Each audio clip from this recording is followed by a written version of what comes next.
어, 요즘 밤에 산책하기 너무 좋더라고. 날씨가 많이 선선해져가지고. 낮에는 너무 더운데, 그치? 저녁에는 좀 선선해가지고, 난 아침, 저녁이 좋더라. 어, 지난 시간 했던 거 이어서 공부를 쭉 한번 해보도록 할게요. 우선 질문 들어온 거 위주로 한번 해볼 텐데, 499번 문제 한번 보겠습니다. 일단 기본적으로 중력이라고 하는 거, 우리가 중력이다, 넓은 의미의 중력이라고 하는 건 뭐라고 그랬지? 서로 잡아당기는 힘이다. 그래서 중력은 뭐에 비례한다? R 제곱분의 M1, M2에 비례한다. 이게 중요한 거란 말이야. 이 얘기는 뭐다? 거리가 가까울수록, 그지? 거리의 제곱이 반비라는 거니까 가까울수록 잡아당기는 중력은 커지는 것이고 두 녀석의 질량의 곱이 클수록, 즉, 한 녀석이라도 질량이 커지면 질량의 곱도 커지는 거니까 질량이 커지면 중력도 커지는 것이다. 그래서 이렇게 A와 B가 이렇게 있다 했을 때 이 화살표에서 여기 A가 받는 중력이라는 건 이거 누가 잡아당기는 거야, 이거는? B가 A를 잡아당기는 힘이 되는 거야. 그지? 그 다음에 이 반대쪽에 있는 이거는 A가 B를 잡아당기는 힘이 되는 거죠. 그때 B가 잡아당기는 중력 F, A가 잡아당기는 중력 F. 자, 이 두 힘은 어떻다? 같다. 왜? R 제곱분의 M1, M2 값이 어때? 같잖아. 이게 같잖아요. 똑같잖아요. 거리 똑같고, 질량의 곱 똑같고, 그치? 그렇게 알 수 있고. 또 한 가지는 방향은 반대다. 크기는 같고 방향은 반대다. 이게 중력의 특징이란 말이야. 맞죠? 자, 그러면 1번 보기 기억 보면은 질량이 A의 질량이 클수록 자, 질량이 커지면 질량의 곱이 커지고 질량의 곱이 커지면 중력도 함께 커진다. 그러면 A가 받는 중력 또는 B가 받는 중력 둘 다 커지는 거 맞죠? 맞다. 자, 니은 A가 받는 중력의 크기와 B가 받는 중력의 크기는 어떻다고? 둘은 같다고 했지? 방향은 반대고 크기는 같다. 틀렸죠? 디귿.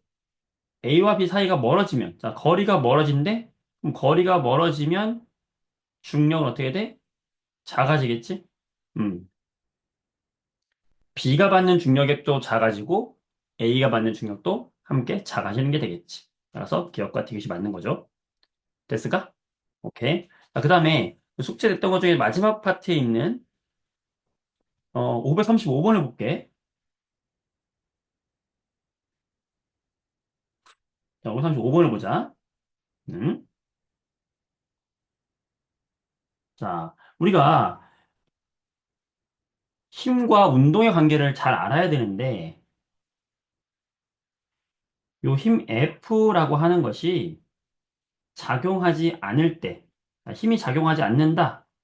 그러면 그 물체는 움직이지 않거나 속력이 변하지 않거나 두 가지를 하는 거야. 그러니까 정지해 있거나 또는 속력이 변하지 않는다. 등속 운동을 한다. 그러니까 등속 운동을 하는 것도 힘을 받지 않았을 때 운동이다. 라는 게 중요한 거지. 그래서 움직이고 있어. 움직이고 있는데, 물론 바닥에 마찰이 없다는 전제 조건 하에서 움직이고 있는데 속력이 계속 일정해. 일정한 속력으로 계속 가고 있다면, 즉 등속 운동이라면 이건 힘을 받고 있는 것 아니다? 아니다. 반대로 힘을 받지 않고 있다면 얘는 속력이 일정한 운동을 한다. 이게 중요한 거죠.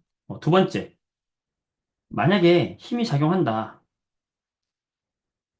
F라는 힘이 존재하는데 일정한 F라는 힘이 존재한다. 그럼 F라는 힘이 일정하게 존재하면 물론 운동 방향을 바꿀 수도 있지만 보통 속력을 바꾼다는 거지. 그래서 힘이 일정하다 그러면 속력이 변한다는 거야. 그러니까 속력이 변한다는 건 뭐냐면 바로 가속도가 존재한다. 자, 가속도를 우리가 A라고 하면 속력의 변화량은 뭐냐면 시간분의 속력의 변화량. 이게 바로 어떤 시간 동안에 속력이 얼마큼 변했느냐? 속도가 얼마큼 변했느냐? 이게 가속도란 말이야. 그러니까 힘이 일정하면 일정한 가속도가 생겨요. 그래서 이 공식이 바로 무슨 관계냐면 F는 ma의 관계. 이게 가속도 법칙에 관련된 공식이거든. F가 뭐냐면 힘이고 m이 뭐냐면 질량, a가 뭐냐면 가속도란 말이야. 그러니까 힘과 가속도는 어떤 관계에 있다? 비례한다. 그 뜻은 뭐야? 일정한 힘이 가해지면 그 물체는 일정한 가속도가 생긴다.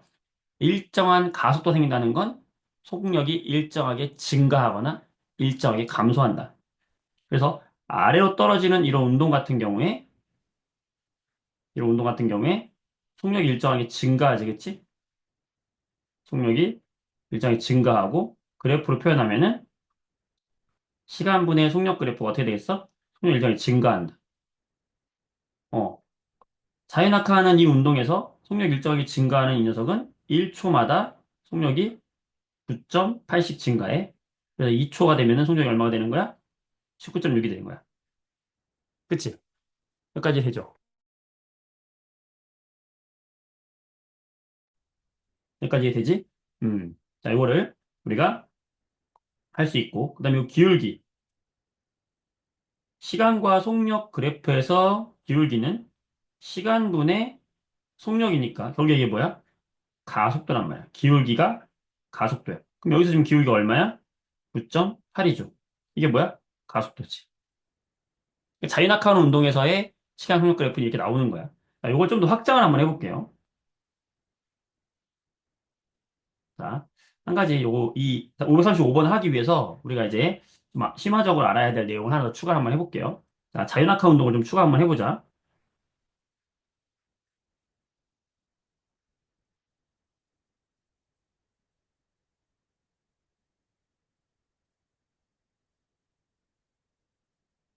자, 자유낙하 운동은 가속도 운동이잖아. 그럼 봐봐. 우리가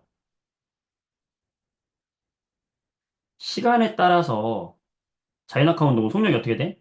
일정히 증가. 자, 지금 잘 들어봐야 돼. 속력이 증가니까 이런 그래프가 나오는 건 알잖아. 시간에 따라 속력이 증가하죠. 맞아? 자, 그리고 우리가 이 시간과 요 속력 그래프에서, 속력이나 속도 그래프에서 요 넓이, 요 넓이가 뭐라고 했지? 요 넓이 뭐라고 그랬어? 시간 곱하기 속력이니까 시간 속력 그래프에서 요 넓이는 아는 사람 좀 써봐요. 넓이는 우리가 뭐라고 할 수 있지? 바로 이 녀석이 떨어진 이동 거리잖아. 그렇잖아, 그치? 그래서 이걸 이제 통합과학 수준에서는 그냥 이렇게 외워놔도 돼요. 자주 나오는 거리이기 때문에 예를 들어서 시간과 속력 그래프에서요. 자연학과 운동은 기울기가 9.8이니까 그럼 1초 후에 1초잖아. 1초 동안 얘가 이동한 거리는 얘가 얼마겠느냐? 요걸 계산 한번 해볼까요? 요 거리. 이게 뭐냐면 0초에서 출발해가지고 얘가 떨어져서 1초가 됐어. 그럼 얘 1초 동안 이동한 거리가 얼마겠냐는 거야. 조심해야 될 거는 9.8m가 아니에요. 자, 우리가 1초 후에 속력이 9.8이 되잖아. 그치? 그러니까 여러분들이 1초 후에 9.8이 되니까 속력이 9.8이 되니까 1초 후에는 9.8m 떨어졌겠지라고 생각하는 친구들이 있어. 그게 아니라 얼마라고? 4.9m예요. 왜냐면 지금 이 넓이를 봐봐, 넓이. 이 넓이가 뭐야? 이동 거리인데 넓이는 9.8의 절반이잖아. 4.9란 말이야. 또는 여기에서의 평균 속력, 1초 동안의 평균 속력. 자, 평균 속력은 지금 얘가 처음에는 0이었고, 속력이 처음에 0이었고, 속력이 9.8이 된 거잖아요. 나중에. 그치? 0에서 9.8이 된 거잖아, 지금. 그럼 얘의 평균 속력은 얼마야? 이 중간이잖아. 얼마야? 4.9가 평균 속력이란 말이야. 그러니까 4.9라는 평균 속력으로 4.9라는 평균 속력으로 1초 동안 이동한 거리하고 동일한 게 뭐야? 요 이동한 거리하고 동일하다는 거지. 이해되니? 두 가지로 계산할 수가 있는데 평균 속력이 4.9이기 때문에 1초 동안 이동한 거리는 4.9m 이렇게 해도 되고 또 하나는 저 삼각형의 넓이를 구해도 되는 거야. 이해되겠어? 되죠? 자, 그랬을 때 이걸 좀 확장을 한번 해볼게요. 음.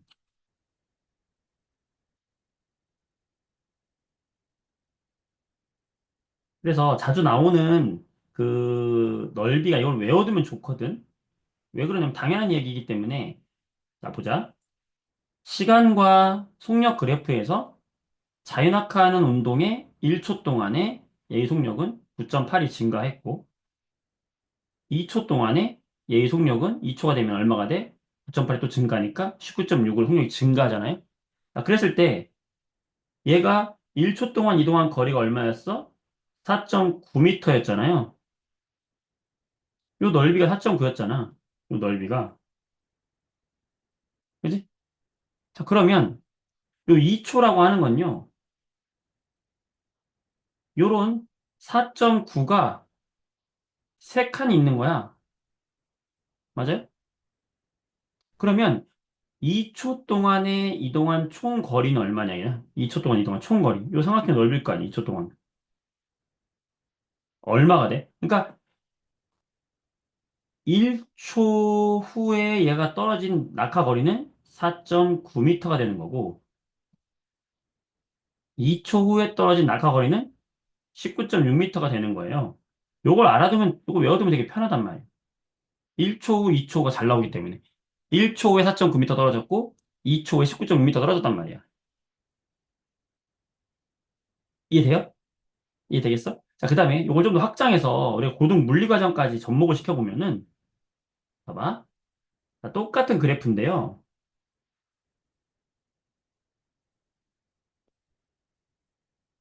자, 이제 공식으로 한번 공식화를 시켜보자. 근데 무조건 공식 외우는 건 싫어하긴 하는데, 필요할 때가 있단 말이야. 필요한 사람이 이걸 외워놓으면 좋아. 자, 시간 속력 그래프에서 지금 자유낙하 운동 이런 그래프잖아. 그치? 맞죠? 자, 그러면 여기서 얘가 만약에 t초 동안에, 요 t초 동안에 이동한 거리를 구해라 그러면은 그 이동한 거리는 뭐가 되겠어? 바로 요 삼각형의 넓이가 될 거 아니, 이동한 거리가. t초 동안 이동한 거리. 맞죠? t초 동안에 이동한 거리가 얼마니? 그럼 여기란 말이야. 자, 그럼 이 거리를, 떨어진 높이를 우리가 h라고 해볼게요. 떨어진 높이를 h라고 한번 해볼게. 그러면 여기가 지금 속력이 v가 됐다고 한번 해보자. 그러면 높이는 이 떨어진 거리 h는 어떻게 되는 거야? 삼각형의 넓이니까 2분의 1 곱하기 그때의 속력 곱하기 그때의 시간. VT가 되겠지. 어, 맞아요? 그러니까 우리가 만약에 1초 후에 이동거리를 구해라 그러면 아, 1초 후에 속력이 9.8이 되니 이동거리가 4.9가 나와요. 이렇게 구해야 되는 거야, 공식에다가. 그치? 자, 그런데 여기서 한 번 더 확장시키면 내가 1초 후, 2초 후, 3초 후의 속력을 알아야지만 이거의 공식을 넣어서 떨어진 높이를 알 수 있거든. 그런데 내가 1초 후, 2초 후, 3초 후의 속력은 모르고 대신에 뭘 할 수 있냐면 아, 얘가 속력의 변화량, 가속도를 안다면 만약에 아, 얘는 1초마다 속력이 9.8씩 변하는 애야. 가속도를 안다면 자, 그 시간의 속력은 몰라. 하지만 얘의 가속도, 일정한 가속도는 내가 알고 있어. 그때 쓸 수 있는 공식으로 바꿔보려고 그래. 어떻게 하는 거냐면, 자, 우리가 가속도라고 하는 거는 공식으로 하면 시간분의 속력의 변화량이잖아요. 그치? 그러면 여기서 이 속력을 이 속력에 관한 식으로 바꿔주면 어떻게 돼? 속력은 AT가 되거든. 무슨 말이냐? 바로 요 V가 뭐하고 똑같냐면 가속도 곱하기 시간하고 같다는 거야. 그러면 요 V에다가 요 V 대신에 AT를 넣어주면은 어떻게 되겠어? 2분의 1 AT의 제곱이 되죠. 뭐가? 바로 T초 후에 얘가 떨어진 낙하 거리가. 그래서 여기서 어떤 공식이 나오냐면, 아, 떨어진 높이는 2분의 1 가속도 곱하기 시간의 제곱. H는 2분의 1 AT의 제곱. 요런 공식이 그래서 나오는 거야. 물리학 공식에서 여러분들이 이거 학교에서 아마 외우라고 할 수도 있어요. 선생님이. 그때 그냥 무조건 외워. 이렇게 하실 수도 있고, 뭐 공식 유도를 좀 어렵게 했을 수도 있어. 근데 좀 쉽게 설명을 선생님 최대한 쉽게 설명한 거예요. 그래서 요거를 알면은 뭐가 좋냐면 이런 걸 할 수 있는 거야. 예를 들어서 야 자유낙하해. 우리가 자유낙하하는 물체는 사실은 질량에 관계없이 항상 모든 물체가 똑같이 떨어지고 있잖아. 그렇지? 그러면 야 2초 동안 얘가 낙하한 거리가 얼마야? 이렇게 물어보면 바로 이 공식을 넣는 거야. 낙하 거리는 2분의 1 AT 제곱입니다. 2분의 1 가속도 9.8 곱하기 2초 후 2의 제곱 이렇게 되는 거야. 그럼 어떻게 되겠어? 여기 2랑 없어지면서 얼마 돼? 19.6. 아, 19.6m 이동합니다. 이렇게 되는 거야. 근데 이렇게 공식에다 넣어서 빨리 구할 수도 있고 또 하나는 아까 선생님이 어차피 넓이가 이동 거리인데 우리가 9.8씩 떨어진다고 하면 이게 4.9, 4.9, 4.9, 4.9 그래서 19.6이 된다라는 것도 해준 거잖아. 여러분이 편한 거 고르면 돼요. 근데 선생님은 개인적으로 이렇게 그래프에다가 여러분들이 그려보는 걸 추천을 하거든. 근데 학교에서 좀 어렵게 되면 4초 후, 5초 후 떨어진 거리 구해라. 그렇게 할 때는 이렇게 구하면 되게 복잡해지지 않아. 시간 오래 걸리고, 그치? 우리 시간은 금인데. 그래서 그때는 2분의 AT제곱이라는 이 공식을 넣어주면은 쉽게 접근이 가능하다는 거를 설명하는 건데, 이해가 될까? 자, 이제 이 문제를 가지고, 어, 알아볼게요. 자, 이 문제. 자, 535쪽 이 문제 보는 거야. 자, 이 문제가 보면 535번이고요. 자, 볼게. 음, 지금 A가 떨어진 시간이 1초 걸렸다는 거예요. 그러니까 지금 A가 4.9m 높이에서 던져졌는데 어쨌든 이 바닥에 떨어진 시간이 몇 초라는 거야? 1초라는 거예요. 자, 얘는 지금 아래 방향으로는 무슨 운동을 한 거지? 가속도 운동을 한 거죠. 속력 일정이 증가했잖아요. 그치? 그러니까 우리가 포물선 운동에서 특징이 뭐라고? 아래 방향으로는 중력의 영향을 받아서 속력이 증가하고 가속도 운동을 하고 오른쪽 방향으로는 힘을 받지 않으니 무슨 운동을 한다? 등속 운동을 한다 했잖아. 맞아? 그러면 얘는 오른쪽으로는 계속해서 V0라고 하는 속력으로 등속은 한 거고, 그치? 아래쪽으로는 가속 운동을 했는데 4.9m를 떨어졌대. 자, 좀 아까 했던 것처럼 몇 초 걸린 거야? 1초 걸린 거예요. 왜? 1초 후에 속력이 9.8이 되기 때문에 1초 동안에 이동한 거리 아까 얼마였어? 이게 4.9였잖아. 반대로 말하면 이 A가 1초 동안 이동한 거리가 4.9m 한다는 말이야. 그러니까 4.9m니까 야 1초 걸린 거야. 안 알려줘도 알 수 있는 거야, 사실은. 자, 그럼 B가 떨어진 거는 19.6이야. 몇 초 걸렸을까? 2초 걸렸겠지. 방금 했던 거잖아. 2초 걸린지 알겠지? 왜? 그래프에서 시간, 속력 그래프에서 높이만 보란 말이야. 왜? 아래 방향으로는 가속 운동을 했기 때문에 이 가속 운동을 한 19.6이라고 하는 것은 뭐하고 똑같다? t초 동안에 요 넓이, 이동한 거리와 똑같다. 넓이와 똑같다는 거잖아. 그럼 넓이를 구해보면 2초 올 때 19.6이니까 여기가 2초니까 그러면 19.6이라는 이동거리 나온단 말이에요. 선생님 2초인 거 잘 모르겠어요. 19.6이 잘 모르겠어요. 모르면 뭘 써라? 공식을 쓰면 돼. 떨어진 높이는 2분의 1 AT 제곱. 2분의 1 가속도 9.8 T의 제곱. 이거 몰라. 근데 이게 얼마라고? 19.6이래. 그럼 몇 초 나와? 2초 나온단 말이에요. 알까요? 알겠어? 어, 되겠지? 자, 그러면 이렇게 해서 구해주면 돼. 그러면 봐봐. 가는 몇 초 걸렸어요? 1초 후에 떨어진 것이고 나는 몇 초 후에 떨어진 거야? 2초 후에 떨어진 거야.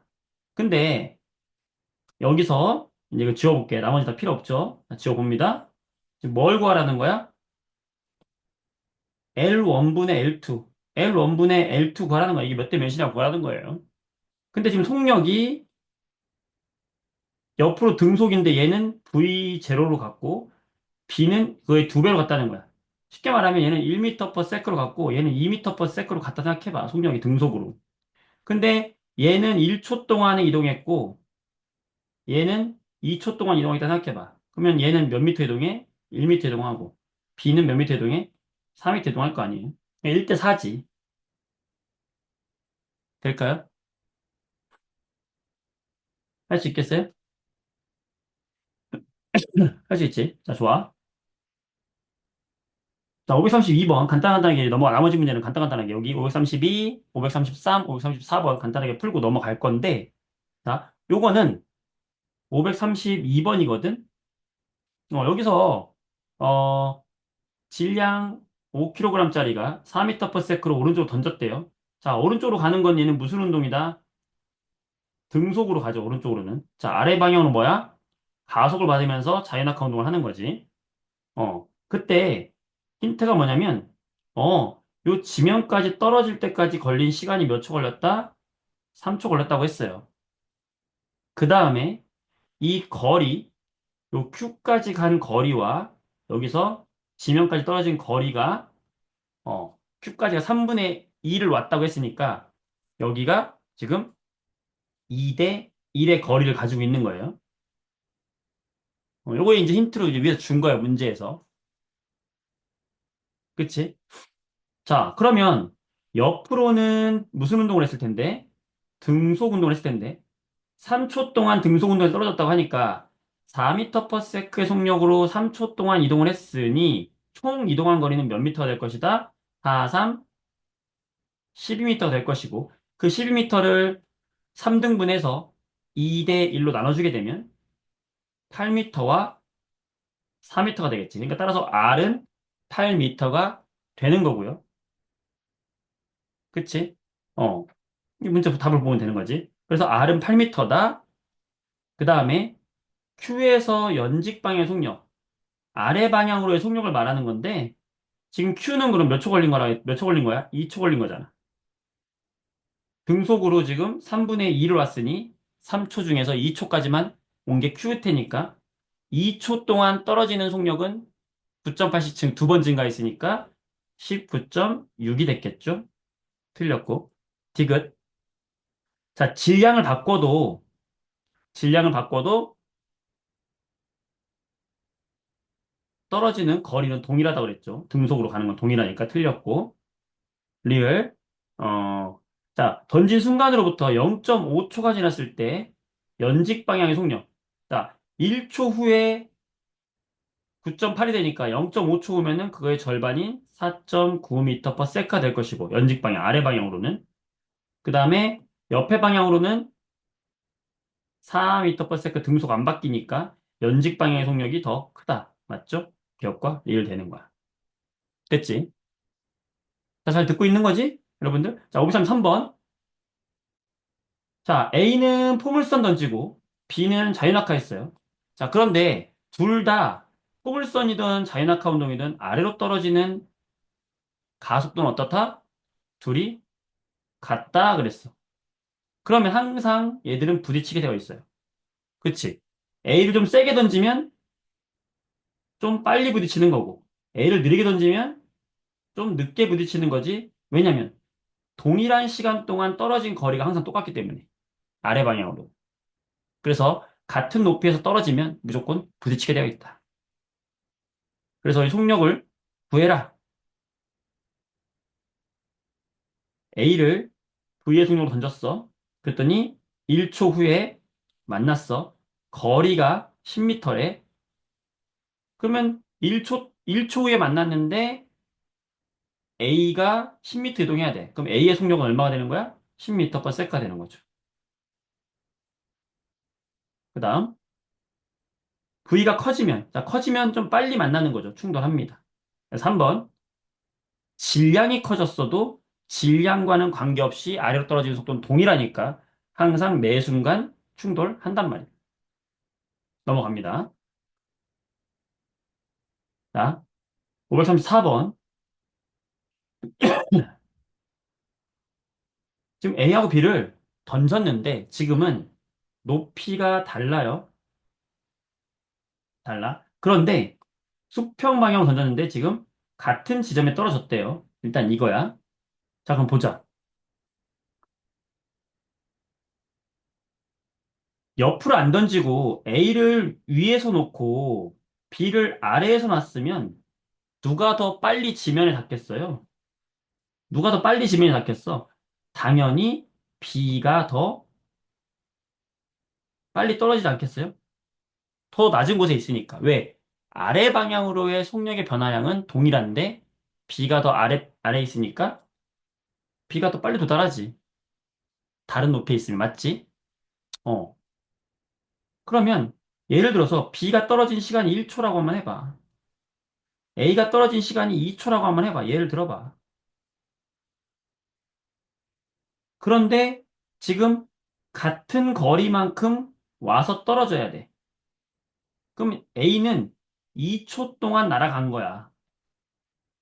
B는 1초 동안 날아간 거야. 같은 거리를. 이 같은 거리 10m라 해봐. 그럼 A는 2초에 10m를 난 거고, B는 1초에 10m를 난 거잖아. 그럼 A의 속력은 뭐가 되는 거야? 5m/s. B의 속력은 얼마 되는 거야? 10m/s. 그러니까 수평으로 던진 속력은 누가 빨라야 돼? B가 빨라야 같은 시간에 요 떨어진 오른쪽 수평 거리는 같아지는 거지. 따라서 B가 더 큰 거죠, 속력이. 따라서 그런 거고. 아래 방향으로의 속력의 변화량, 가속도. 이건 어때? 같은 거죠.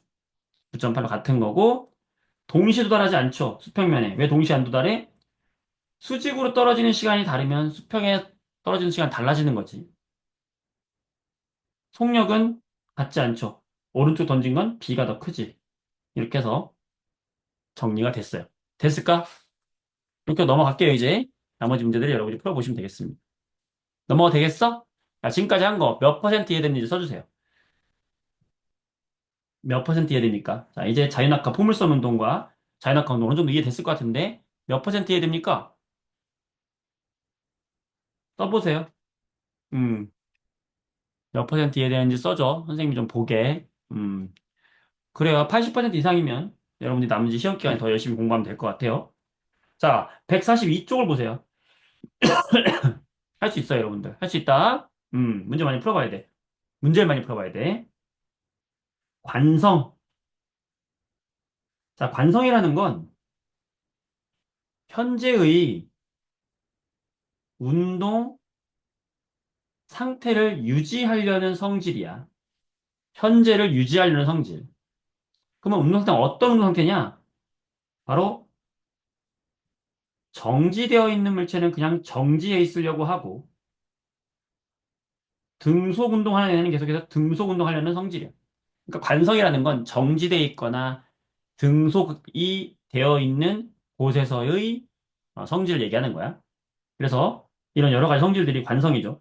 갑자기 출발해 버스가 그럼 뒤로 밀려. 종이를 쳤더니 동전이 떨어져. 왜? 그 자리에 있으려는 관성. 휴지를 잡아당겨도 휴지가 딱 끊어져. 왜? 휴지가 그 자리에 있으려는 관성. 먼지를 털면 먼지가 떨어져. 왜? 그 자리에 있으려는 먼지의 관성 때문에. 음.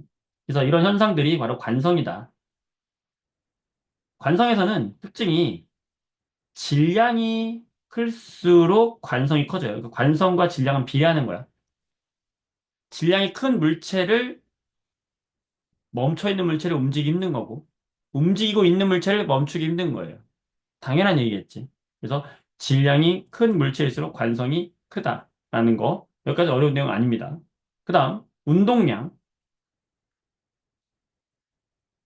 운동량이라고 하는 게 바로 P인데, 운동하는 물체가 갖고 있는 정도를 말하는 거거든. 그래서 요 운동량이라고 하는 건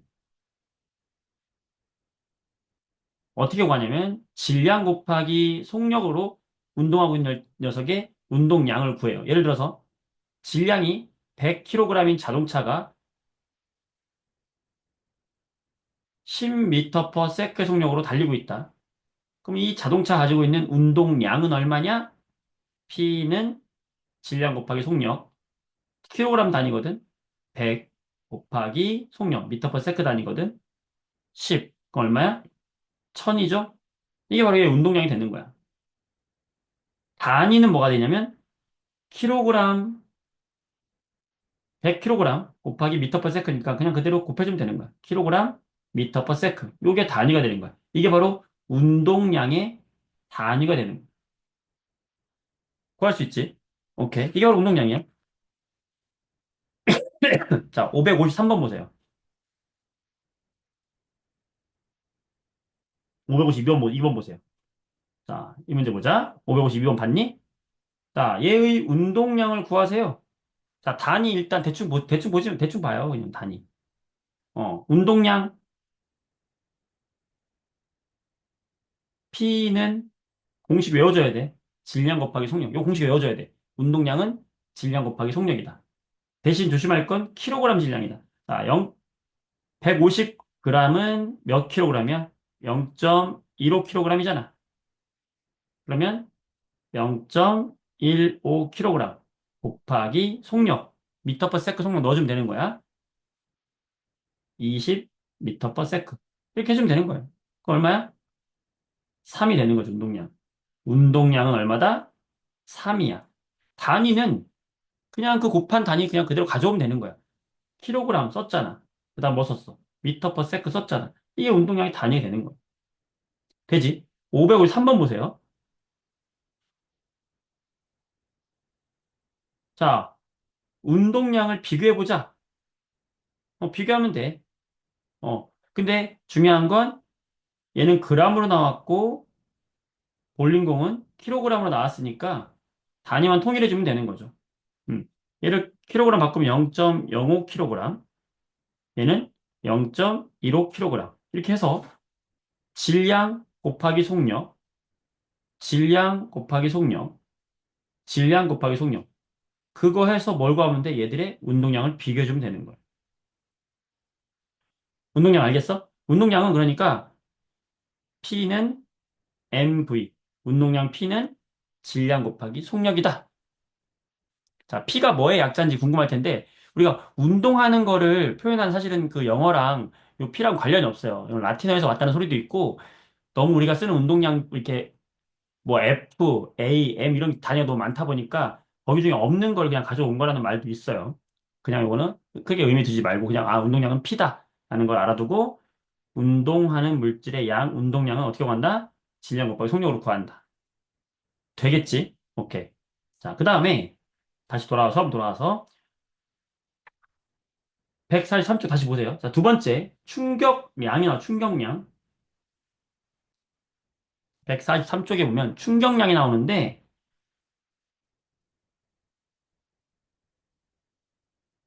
충격량은 우리가 영어에 가져왔어. 임펄스에서 가져온 충격량이거든. 그래서 I.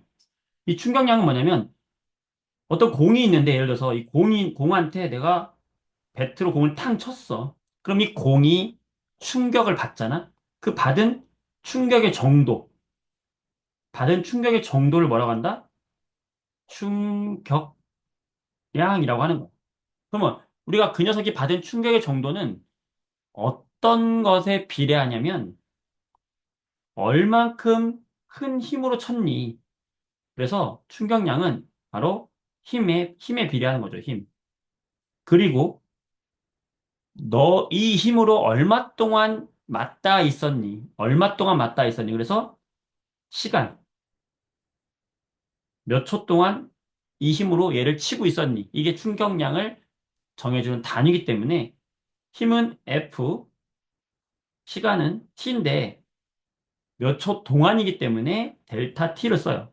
그럼 충격량은 어떻게 표현할 수 있다? 충격량 I는 얼만큼의 힘으로 몇 초 동안 건드렸니? F 델타 T. 되겠어? 얼만큼의 충격을 받았니? 이게 충격량이야.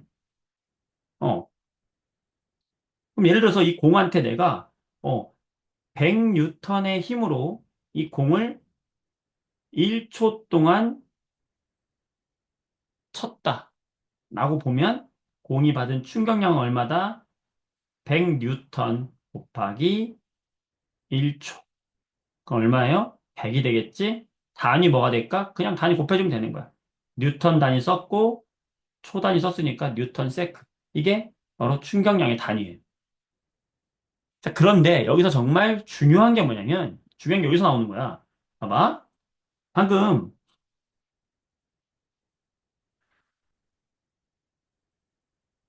운동량이라고 하는 것은 뭐였어? 질량 곱하기 속력이었죠. 충격량이라고 하는 것은 힘 곱하기 지속 시간이었잖아. 그치? 자, 근데 봐봐.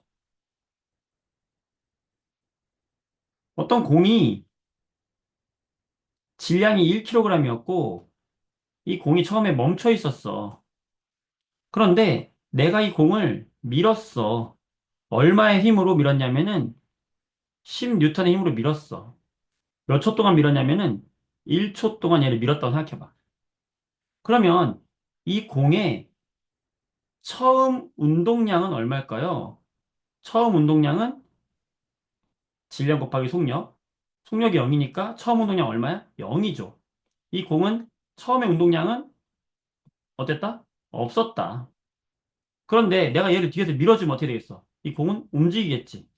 움직이면서 시간이 지나면 얘는 뭐가 생겼겠어? 속력이 생겼겠죠. 똑같이 1kg짜리니까. 그럼 얘가 운동, 운동량이 없던 애가 나중에 운동량이 생긴단 말이야. 처음에 운동량이 없었어요. 그럼 나중에 운동량이 생겼어. 나중에 운동량이 10이 되거든. 이 운동량이 도대체 왜 생겼냐? 원래 0이었는데 어떻게 운동량이 없던 운동량이 10이 증가한 거냐? 이거 어디서 온 거예요? 바로 얘한테 준 충격량이 뭘로 전환된 거냐면 얘의 운동량의 변화로 간 거야. 즉, 내가 어떤 애한테 충격량을 주면은 얘는 그 운동량이 충격을 준 것만큼 증가해. 그럼 충격 준 게 얼마예요? 충격량. I는 힘 곱하기 시간. 얼마야? 10이죠. 단위 뺄게. 지금 보니까 충격을 10을 줬더니 운동량이 얼마 증가했어? 10이 증가한 거야.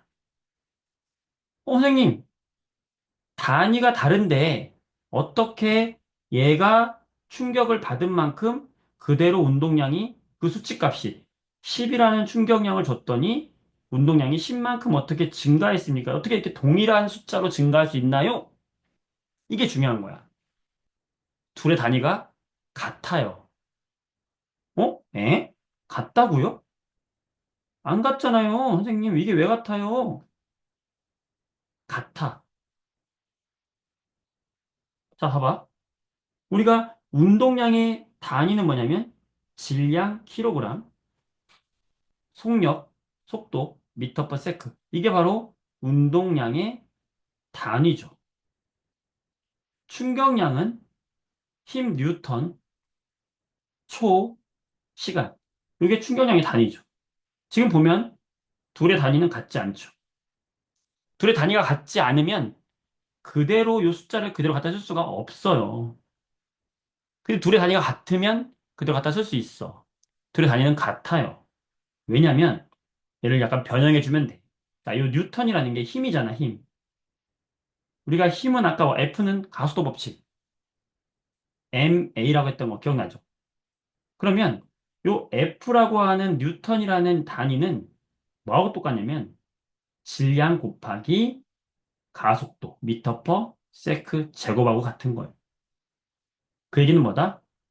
킬로그램 미터 퍼 세크 제곱이 뉴턴이다. 그 뉴턴에다 넣어봐 이렇게. 넣으면 어떻게 돼요?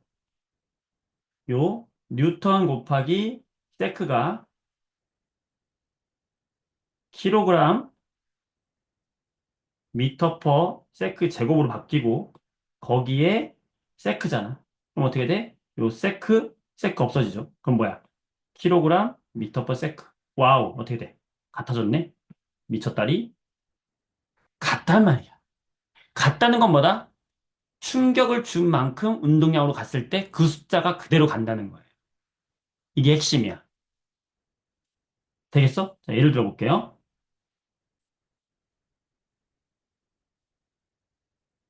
이 공이 있는데 이 공이 처음에 운동량이 0이었어. 근데 얘가 나중에 운동량이 20이 됐어. 즉 속력이 생겼다는 거죠. 그럼 속력이 0이었어. 근데 속력이 생겼다는 거야. 자, 그럼 얘는 이 운동하는 방향으로 얼마의 충격량을 줬겠어요? 자, 운동량이 얼마 변했어? 변화량입니다. 20 증가했어요. 증가가 얼마나 보란 말이야? 20 증가했어. 그 20 증가한 거가 뭐라고? 얘가 받은 충격량이라고요. 충격을 20 받았기 때문에 운동량이 20 변한 거야. 알겠어? 근데 여기서 한 가지 중요한 건 운동량과 충격량은 방향이 있어요. 벡터 값이라고 하는데 방향이 있어. 자, 예를 들어서 운동량과 충격량은 방향이 중요하거든. 자, 운동량과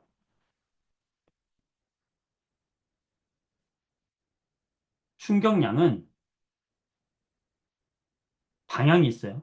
자, 지금 어떤 애가 오른쪽으로 운동하고 있었어. 그럼 얘 운동량이 있겠지? 자, 얘의 처음 운동량이 10이었다고 해볼게. 근데 만약에 여기 뒤에서 충격량을 10을 더 줬어. 그럼 얘는 어떻게 된다? 충격량을 10을 준 만큼 운동량이 얼마 증가해야 된다? 같은 방향으로 힘을 줬으면 10이 증가해야 되는 거야. 그러면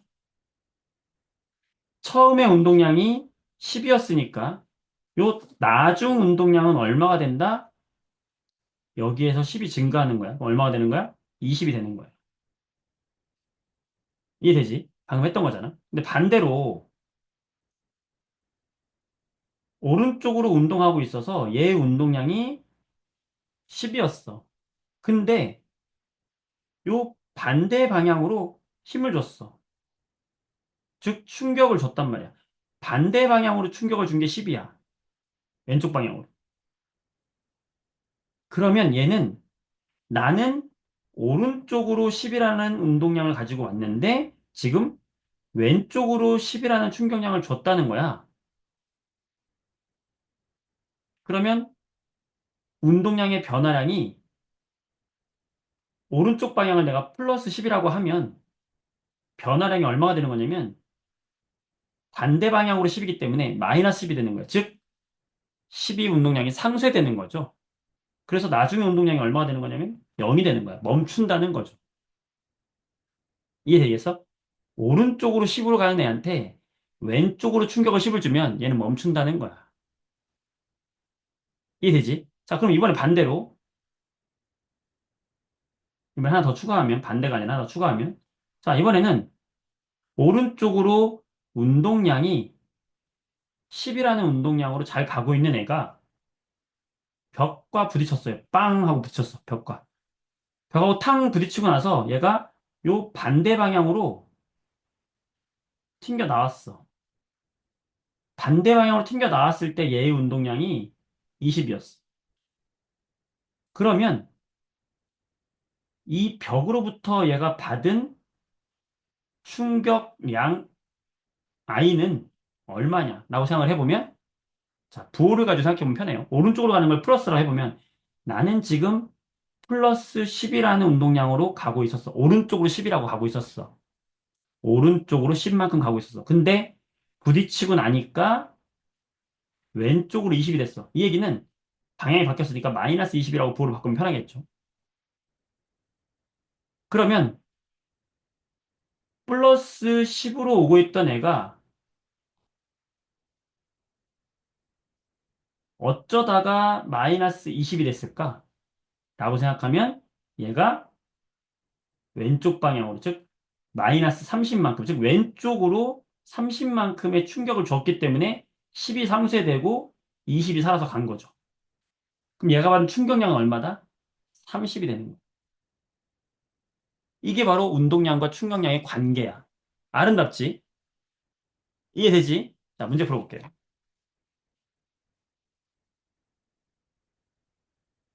자, 555번을 보겠습니다.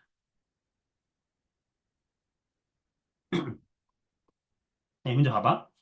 지금 질량이 150g짜리 야구공이 오른쪽으로 20m/s 속력으로 날아오고 있었어.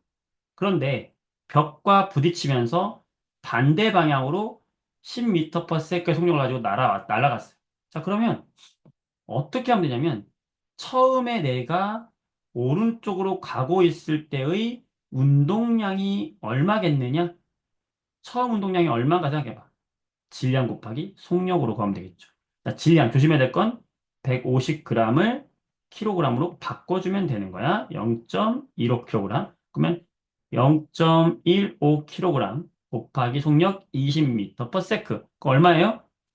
3이지. 쉽게 말하면 나는 오른쪽으로 3이라는 운동량으로 오고 있던 애야. 근데 벽하고 팡 부딪혀서 왼쪽으로 바뀌었어. 그럼 왼쪽으로 바뀐 얘의 운동량 구해볼까요? 질량 곱하기 속력인데 질량은 그대로 0.15kg. 속력은 10으로 바뀌었네. 그럼 얼마예요? 1.5가 됐네. 무슨 말이야? 부딪히고 나서 왼쪽으로 1.5가 됐어. 이 말이거든. 그러면 얘는 벽으로부터 얼마의 충격을 받은 걸까요? 오른쪽으로 3으로 오고 있던 애를 왼쪽으로 1.5로 보내기 위해서는 벽이 4.5로 쳐야 되는 거지. 이걸 부호로 설명하면 오른쪽으로 플러스 3만큼 오고 있던 애가 왼쪽으로 1.5만큼, 즉 마이너스 1.5로 바뀐 이유가 뭐냐? 충격을 마이너스 4.5만큼 줬기 때문에. 그 얘기는 왼쪽으로 4.5의 충격량을 줬기 때문에 이렇게 된 거죠. 이거 이해될까? 이거 이해되는 사람, 네, 써보세요. 이거 이해된다. 이해되죠? 그래서 받은 충격량의 크기를 구해라. 4.5야. 단위는 그냥 갖다 쓰면 돼요. 봄이, 성은이, 지호야. 재밌지? 재밌잖아. 그치? 이렇게 기본적으로 우리가 풀 수 있게 되는 거고. 자, 그 다음에 557번 볼게요. 자, 이것도 보게 되면은, 이번에는 직선상에서 운동하는 질량이 2kg짜리 물체가 있는데 걔의 운동량을 시간에 따라서 0에서 2초까지 이제 일정한 힘이 작용하고 있었는데, 시간에 따른 운동량의 변화를 보여준 거예요. 자, 이게 뭐야? 세로축이 운동량이야. 자, 운동량은 뭐 곱하기 뭐야? 질량 곱하기 속력이죠. 그러면 이 2초 후의 운동량은 얼마라는 거예요? 이게 10이라는 거잖아. 자, 여기 0초일 때 운동량 얼마예요? 0이라는 거잖아. 그러면 운동량은 질량 곱하기 속력인데 운동량이 0이라는 건 결국에 질량은 존재했으니까 뭐가 없다는 거야? 속력이 없다는 거지. 그러니까 얘는 처음 멈춰 있었다는 거야. 멈춰 있던 애가 뭐를 받아서 힘을 받아서 운동량이 10으로 증가했다. 그러면 질량 곱하기 속력이 얼마가 된 거야? 10이 된 거죠. 근데 지금 질량이 얼마래? 2kg이래. 그럼 속력이 얼마가 된 거예요, 여기서 지금? 그렇지.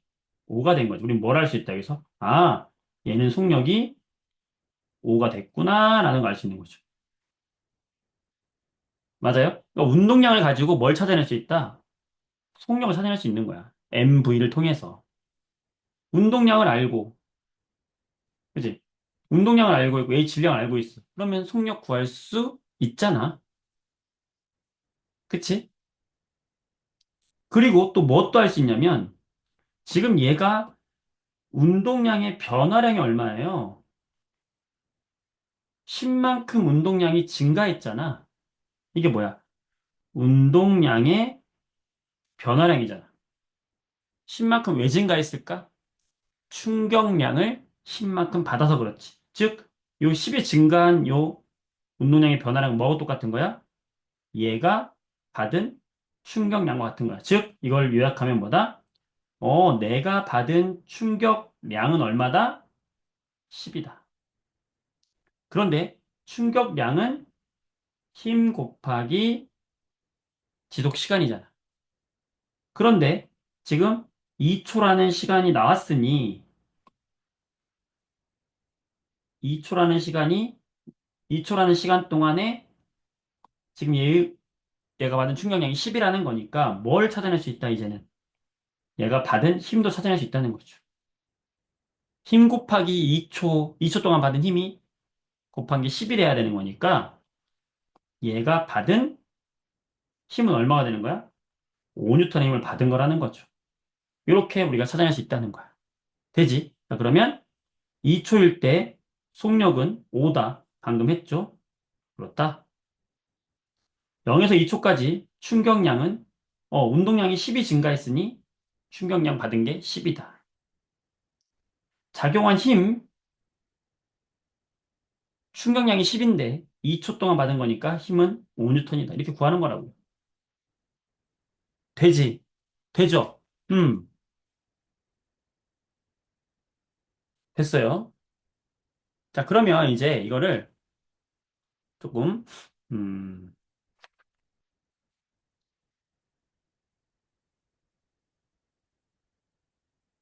어디를 보냐?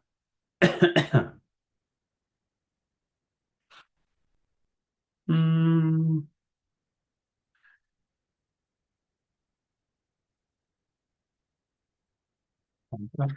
문제로 보자, 문제로 보자. 음, 자, 560쪽을 볼게요. 560번. 이 문제 한번 봐봐요, 문제. 자, 560번 문제 보세요. 가와 나는 동일한 면봉을 동일한 빨대에 넣고 같은 힘으로 불었다는 거야. 중요한 거. 여기서 밑줄 쳐볼까? 같은 크기의 힘으로 밀었다. 불었다. 그래서 발사했다. 그때 이 면봉이 받은 평균 힘의 크기는 같다. 평균 힘의 크기가 같다. 자, 보겠습니다. 자, 지금 내가 얘를 이렇게 불었잖아. 이 면봉을 불었어요. 그러면 내가 F라는 힘으로 얘를 불었어. 그리고 이 면봉이 이 빨대를 나가기 전까지 걸친 시간이 있겠지. 그걸 델타 T라고 하면 이 면봉이 받은 충격량을 우리는 표현할 수 있죠. 어떻게? F라는 힘으로 T라는 시간 동안에 얘를 밀었구나. 그치? 음. 근데 이번에는 빨대가 더 길어졌어. 그런데 동일한 힘으로 불었댔잖아. 그럼 얘가 받은, 오른쪽에서 받은 얘의 충격량은 뭘까요? FT. 똑같잖아. 그치? 거기서 뭐가 똑같다? 요 불어준 힘, 요 F의 크기는 서로 같다 그랬어. 그런데 빨대가 길면 요 지속 시간, 왼쪽을 T1이라고 하고 오른쪽을 T2라고 하면 오른쪽에서 더 빨대 안에 오래 있었을 거 아니야? 그럼 지속 시간이 더 길었겠죠.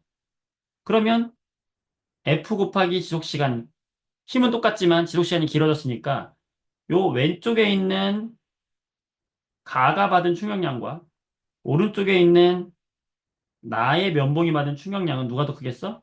오른쪽이 더 크겠지. 왜? FT인데, FT인데 시간이 더 오랫동안 빨대 안에 있었으니까 같은 힘으로 받은 힘이 더 크겠죠. 이해되겠어? 그러니까 충격량은 누가 더 크겠어? 나가 더 큰 거죠. 가가 아니라 나가 더 큰 거죠. 그때 빨대 끝을 빠져나갈 때 면봉의 속력 같을까 다를까? 달라요. 왜 다르지? 가가 받은 충격량과 나가 받은 충격량이 다르죠. 그 충격량이 결국에 뭐로 간 거야? 얘의 빨대를 빠져나올 때의 운동량. 나에서의 운동량과 가에서의 운동량으로 변했을 거 아니야. 어. 나가 받은 충격량이 더 크니까 나의 운동량의 변화량이 더 크겠죠. 그러니까 나가 더 크니까 가가 작다. 맞는 것이고, 그러다 보니 나에서 빠져나올 때 속력이 더 빠르니까 더 멀리 나가겠지. 되겠어? 되죠? 오케이. 좋아. 자, 564번 문제 볼게요. 4번 문제. 자, 지금 보면 얘는 A는 빨대의 입구에서 출발했다. 여기. 입 앞에서 출발했다는 거야. 그러면 이렇게 출발했다는 거고. B는 빨대의 출구 쪽에다가 넣었다. 여기다 놓고 출발시켰다는 거야. 이렇게. 밀었다는 거야. 그래 놓고 뭐라고 했냐면 평균 힘이 같다. 평균 힘은 그냥 힘이라고 생각하면 돼. 힘. F. F가 똑같다. 이거 생각하면 돼요. 그러면 A가 밀었을 때 이 발사체한테 준 충격량 I는 힘 곱하기 시간이겠죠? B가 받은 충격량도 힘 곱하기 지속 시간이겠지? 근데 A의 지속 시간이 B의 지속 시간보다 더 크겠죠? 힘은 똑같고. 맞지? 그럼 A가 받은 충격량이 더 클 것이고, 그러면 A의 운동량의 변화가 더 크겠죠? 뭐보다? B의 운동량의 변화보다. 그치? 자, 그러면 여기서 더 오랜 시간 동안에 힘을 받은 요 Q 그림이 누가 되겠어요? 요 Q가 누가 되겠어? 바로 요 A가 되겠죠. B는 짧은 시간 동안에 힘을 받은 거니까 얘가 B가 되겠지. 맞아? 자, 그럼 여러분 여기 봐봐. 요 넓이가 뭘까, 넓이? 이 넓이가 결국에는 X축 곱하기 Y축인데, 뭐야? 힘 곱하기 지속 시간이네? 맞아. 바로 힘과 시간 그래프에서 넓이는 곧 뭐다? 얘가 받은 충격량이 된다. 그건 바로 뭐가 된다? 운동량의 변화량이 된다. 라는 거를 찾아내면 되는 문제. 되겠어요? 음. 자, 그러면 여기에서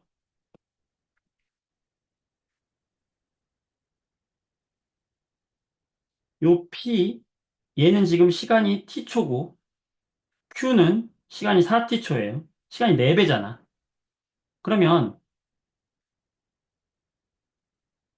P가 받은 충격량과 P의 충격량과 Q의 충격량은 몇 대 몇이 될까요? 힘 곱하기 지속 시간. 힘 곱하기 지속 시간인데 힘은 동일하고 지속 시간이 몇 대 몇이야? 1대 4죠. 그러면 충격량은 4배가 더 큰 거지. 빨대 입구에서 불어넣은 A가. 그치? 자, 그러면 기억. Q는 A다. 그렇고 아랫부분의 넓이는 4배다. 받은 충격량이 4배고. 자, 충격량이 4배면 속력도 4배가 되죠. 왜? 아까 충격량의 받은 만큼이 뭘로 바뀐다? 운동량의 변화로 바뀐다. 운동량은 mv인데 충격량이 4배야? 그러면 운동량이 4배가 되니까 속력이 4배가 되는 거죠. 이해됨? 오케이. 일단 어려운 문제들은 아직 안 했어. 일단은 관성, 그 다음에 운동량, 충격량, 그 다음에 충격량에서의 힘과 시간의 관계, 그래프 해석까지는 오늘 빠르게 다뤘거든. 근데 좀 뒤에 보면 좀 어려운 문제들이 나온단 말이야. 그 문제들을 한번 스스로 풀어보고 다음 시간에 그 어려운 문제 응용하면서 다시 한번 풀어보도록 할게요. 어때? 너무 재밌지? 별거 아니지? 어, 재밌었을 거라고 생각을 한다. 야, 시간이 이렇게 빨리 가는 거야. 나만 이렇게 느껴지는 건가? 그래요.